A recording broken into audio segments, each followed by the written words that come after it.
जय श्री राधे। एक बार पुनः आप सभी श्रोताओं को मेरा प्रणाम। प्यारे श्रोताओं, श्री राधा कृष्ण लीला पर करके इससे पूर्व के भाग में हमने सतीत्व परीक्षण की दिव्य लीला का श्रवण किया।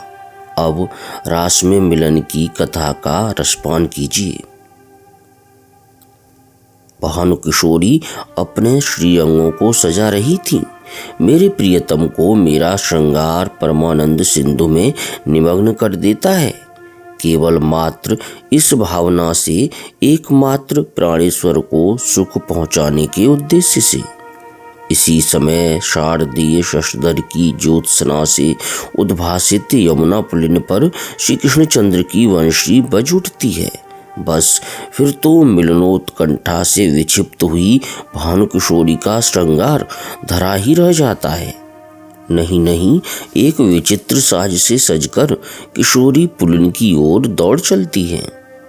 किशोरी ने गौस्तन नामक मणिमय हार को कंठ में न धारण कर नितंब देश में धारण किया है।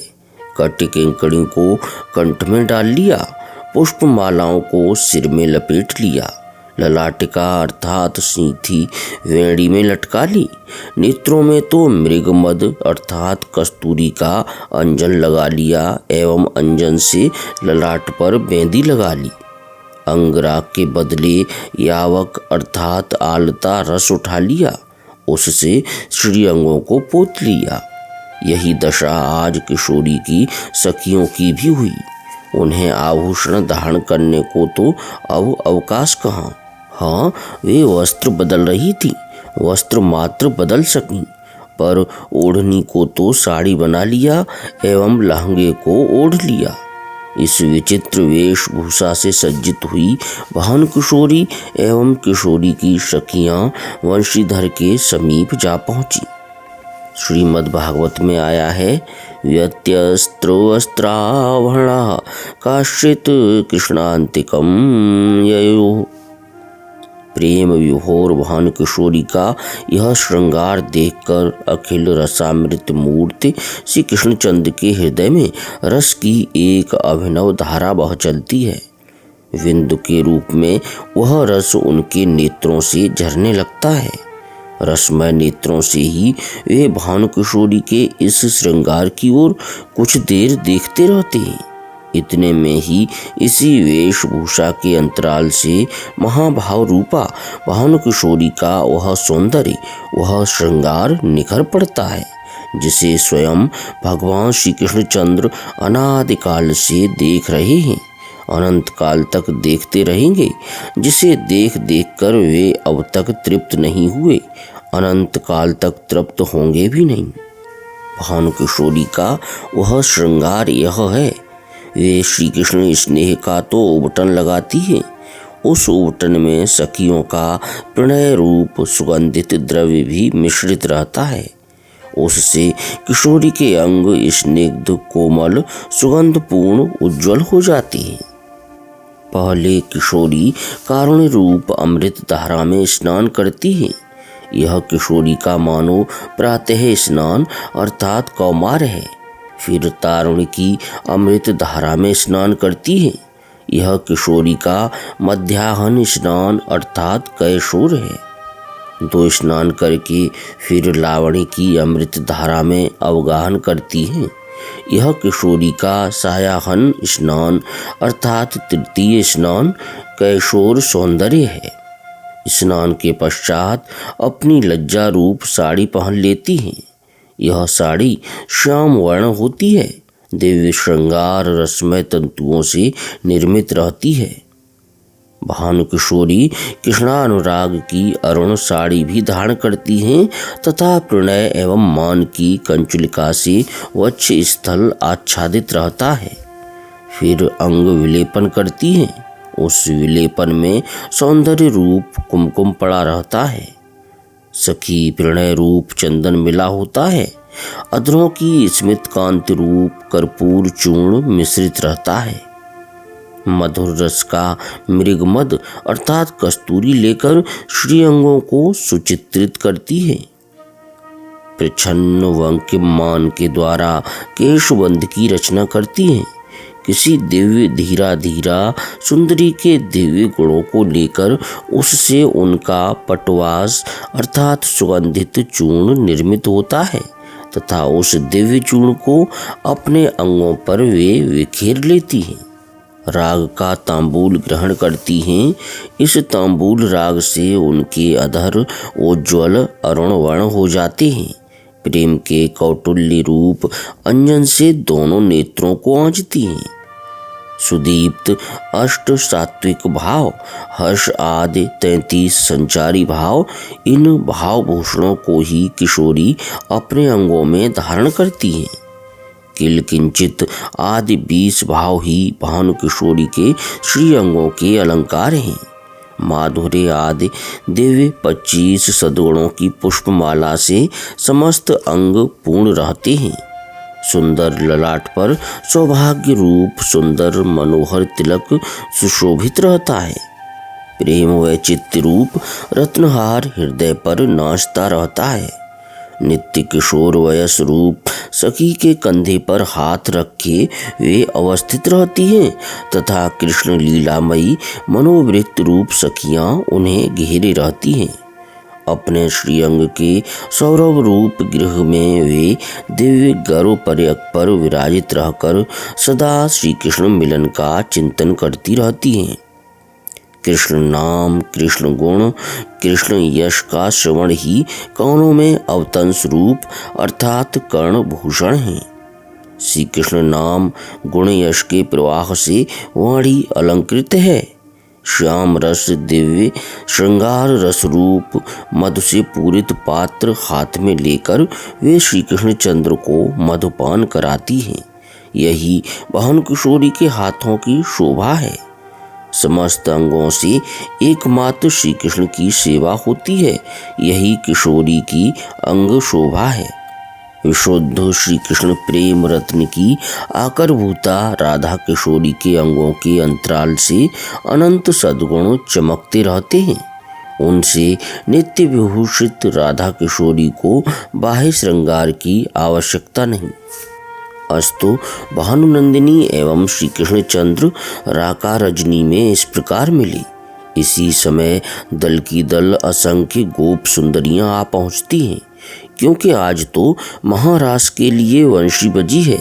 आज ही तो साधन से गोपी बने अनंत भक्तों को नित्य रास नित्य लीला में प्रविष्ट कराने का मुहूर्त है। योग माया मंच पर अपना वैभव बिखेर कर लीला क्रम का निर्देश करती जा रही है तथा उसी क्रम से लीला आगे बढ़ रही है। पहले गोप सुंदरियों की प्रेम परीक्षा होती है। जब वे पूर्णतया उसमें उत्तीर्ण हो जाती हैं तो नंदनंदन श्री कृष्ण चंद्र का प्रेम सिंधु उमड़ उठता है। विरज सुंदरियां उसमें डूब डूब कर कृतार्थ होने लगती हैं। इस रसपान से अवश्य ही रसवर्धन के लिए गोप सुंदरियों में तो सौभाग्य मद का एवं भानु किशोरी में मान का आविर्भाव होता है। भानु किशोरी मान करके निकुंज में चली जाती हैं। उन्हें न देखकर श्री कृष्ण चंद्र भी वहां से अंतर्हित हो जाते हैं। अंतर्धान होने का उद्देश्य यह है कि विरज सुंदरियों का सौभाग्य गर्व प्रशमित होकर इनके रस की पुष्टि हो एवं प्रिया का मान प्रसादन होकर महाभाव सिंधु लहर उठे और हम सभी उसमें निमग्न हो जाएं।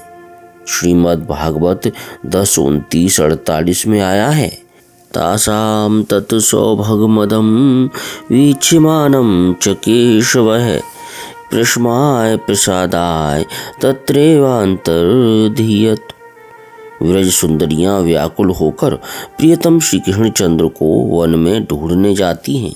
उन्मादिनी सी हुई तरुलता वल्लरियों से प्रियतम का पता पूछती हैं तथा इधर राधा किशोरी अपने प्रियतम श्री कृष्ण चंद्र के प्राणों में प्राण मिलाकर आत्मविस्मृत हो गई हैं। जब जागती हैं तो उस समय भी प्रेम व चित्त का भाव लेकर ही जागती हैं और इसीलिए कुछ का कुछ अनुभव करने लगती हैं। प्यारे श्रोताओं, प्रेम व चित्त क्या है इसको समझिए। प्रियस्य सन्निकर्षे अपि प्रेमोत्कर्ष स्वभावतः या विश्लेष धियार्तिस्तत् प्रेम वैचित्यमुच्यते। प्रियतम के निकट रहने पर भी प्रेम के उत्कर्षवश प्रियतम से मेरा वियोग हो गया है, ऐसी भावना होकर जो पीड़ा होती है उसे प्रेम वैचित्य कहते हैं। श्री कृष्णचंद्र भानु किशोरी की दृष्टि के सामने खड़े हैं, पर किशोरी को यह अनुभूति होने लगती है कि प्रियतम जैसे अन्य गोपियों को छोड़कर चले आए थे वैसे मुझे भी छोड़कर चले गए। यह अनुभूति इतनी गाढ़ हो जाती है कि किशोरी व्याकुल होकर चीत्कार कर उठती है। श्रीमद् भागवत 10:30-40। हा नाथ रमण प्रेष्ठ क्वास्य क्वास्य महाभुज दास्यास्ते कृपणाया मे सखे दर्शय सन्निधिम। हा नाथ, हा रमण, हा प्रियतम, हा महाबाहो, तुम कहाँ हो? मैं तो तुम्हारी दासी हूँ, अत्यंत दीन हो रही हूँ, मुझे दर्शन दो। भानुनंदिनी का यह प्रेम वैचित्य विकार देखकर श्री कृष्ण तो निर्वाक हो गए। भानु किशोरी के चरणों में लुट पड़ने के लिए झुके, किंतु इसी समय विरज सुंदरियां उन्हें ढूंढती हुई वहां आ पहुंची। अतः वैचित्यवश विलाप करती हुई भानु किशोरी को वहीं छोड़कर वे पुनः अंतर्धान हो गए। विरज सुंदरियां आईं, भानु किशोरी की व्याकुलता देखकर अपना दुख भूल गईं, किशोरी के आंसू पोंछने लगीं। भानुनंदिनी के विलाप से, विरज सुंदरियों के सुस्वर क्रंदन से वह सारी वन स्थली कर्णा प्लावित हो गई। इसी समय कोट मनमत रूप में श्री कृष्णचंद्र प्रकट हो गए। उनके दर्शन मात्र से मानो विरज सुंदरियों ने तो नव जीवन पाया, पर भानु किशोरी में पुनः प्रणय कोप का संचार हो गया। अवश्य ही इस बार श्री कृष्णचंद्र की वाणी में ऐसा मधु, इतनी नम्रता भरी थी कि भानु किशोरी का मान क्षण भर में देखते देखते ही उस मधुधारा में बह गया। श्री कृष्णचंद्र ने विरज सुंदरियों से तो यह कहा। तब बोले ब्रजराज कुंवर, हौं ऋणी तुम्हारो, अपने मन ते दूर करो, किन दोष हमारो। कोटि कल्प लगे तुम प्रति उपकार करो जाओ। हे मन हरनी तरुणी, उर्नी नाहि तबो तो। तथा किशोरी को हृदय से लगाकर बोले, सकल विश्व अपवश करे, मोह माया सोहते है। प्रेममयी तुमरी माया, सो मोहि मोहते है। तुम जो करी सो को न करे, सुन नवल किशोरी। लोक वेद की सुदृढ़ श्रृंखला, तृण समतोरी। भानु किशोरी ने संकुचित होकर प्रियतम के पीतांबर में अपना मुख छिपा लिया। महारास रस की धारा यमुना पुलिन पर बह चलती है, मानो भानु किशोरी सौदामिनी हैं और श्री कृष्णचंद्र नव जलधर श्याम घटा में विलीन तड़ित लहरी सी भानु किशोरी नृत्य कर रही हैं एवं श्याम वारिधर श्री कृष्णचंद्र उमड़ घुमड़ कर रस की वर्षा कर रहे हैं। उन्हें घेर कर एक विरज सुंदरी, एक श्री कृष्णचंद्र, फिर एक गोप सुंदरी, एक श्री कृष्ण, इस क्रम से मंडल की रचना है। मानो दो स्वर्णिम मणियों के मध्य में एक एक इंद्रनील मणि हो। देव दुंदुभि बज रही है, देव वृंद आकाश से पुष्पों की वर्षा कर रहे हैं। रास के ताल पर नृत्य करती हुई वन अधिदेवी वृंदा गा रही हैं। उन्हीं के स्वर में स्वर मिलाकर गगनस्थ देवांगनाएं भी गा रही हैं। आज गोपाल रास रस खेलत, पुलिन कल्प तरु तीर री सजनी। शरद विमल नभ चंद विराजत, रोचक त्रिविध समीर री सजनी। चंपक बकुल मालती मुकुलित, मत मुदित पिक कीर री सजनी। देख सुगंध राग रगनी को, व्रज जुवतिन की भीर री सजनी। मध्वा मुदित निशान बजायो, व्रत छाड़ियो मुनि धीर री सजनी। जय श्री हित हरिवंश मगन मन श्यामा, हरत मदन घन पीर री सजनी। यह एक झांकी है महारास के समय भानु किशोरी श्री राधा एवं नंद किशोर श्री कृष्णचंद्र के मिलन की। जय जय श्री राधे।